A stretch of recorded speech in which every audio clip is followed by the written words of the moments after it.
Right, so this is question 3 from the 2015 paper. Now, I've got another wee circle here because to answer this question you actually need to know the properties of a circle, and more importantly, if we have lines intersecting the circle and even a triangle in the circle, there's certain rules that you need to know. So, if I have a line, now I'll try and draw it as straight as I can, right? But if I have a line that intersects at one point of the circle, that's known as a tangent.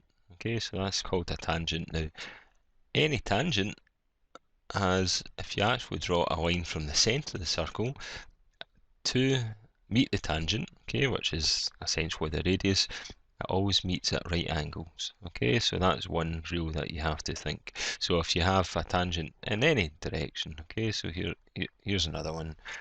If I draw another line to meet it, again, it's going to be right angles. Okay, so that's one of the rules. Other rule is, I'll undo that, if you actually have a line that intersects at 2 points, not the best line in the world, but if you actually create a triangle out of this, so the triangle to the sides are actually the radius of the circle, these angles here equal the same because it's an isosceles triangle. So what you've got are these two lines, this line and this side are the exact same size. Okay, so that's your next rule. And the last one to answer this question is if you actually have a triangle within this circle, and this triangle has a side that's actually a diameter, what you'll actually find is the triangle's always a right angle triangle. Okay, so as long as the diameter is actually one of the sides, okay, so the side passes through the center point. I think I'll give up with that one. Side travels through the center point. What you'll find is it's always going to be a right angle triangle. Now, with these rules in mind, you'll be able to actually solve this problem. So if we now have a wee look at the problem, and what they're after is they're wanting you to solve for the angle of BDE. Okay, so it's the angle B, or sometimes you see it written like this, angle BDF. Now, what we can do is we have a wee look to see how these lines are constructed. Now, the first thing you can hopefully see is if the centre point, we've got a line that comes down here.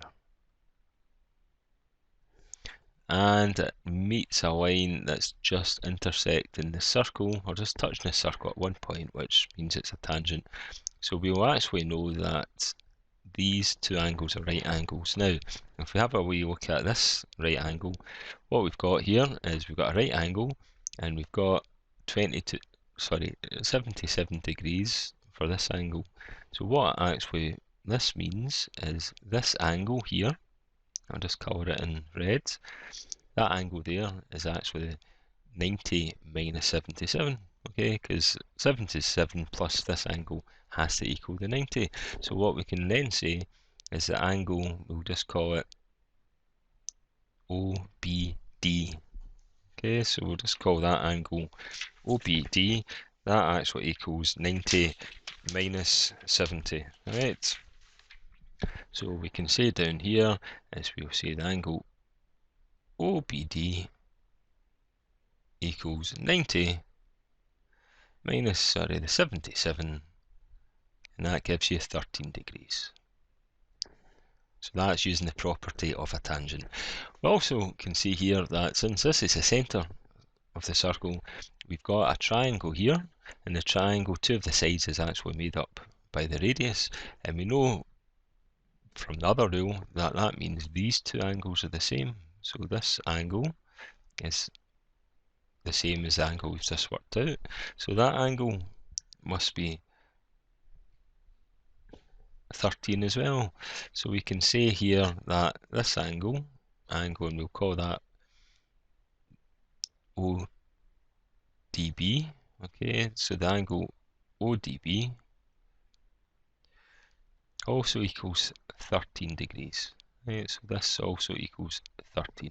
So we've actually got part of the overall angle that we're looking for. So remember, we're actually looking for this angle, and we know part of that is 13. So what we then do is we then notice there's another triangle. Okay, so I'll try and use another colour. Hopefully I can draw around it. Okay, so this blue triangle that I'm drawing, not very well. You'll hopefully notice that one of their sides is actually a diameter of the circle. And we know from the other rule that that must mean that this is a right angle.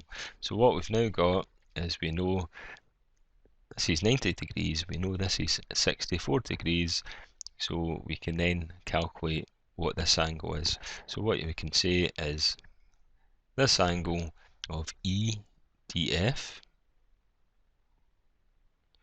since there's 180 degrees in the triangle, 180 minus 64, also take away 90, and that gives us an angle of 26 degrees.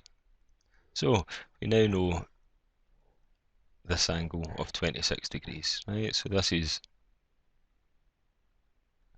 26 degrees, and you just add these two together. Okay, so what we've now got, its answer is angle BDF, which that's what we're after, equals 26 plus 13, and that gives you 39 degrees. So it's really just using these rules of lines going either touching or intersecting once, intersecting twice, and incidentally if it intersects twice we can call that the chord, or we've got a triangle in which one of the sides is actually the diameter of the triangle. Well, it's always going to be 90 degrees, but that's that answer to that question.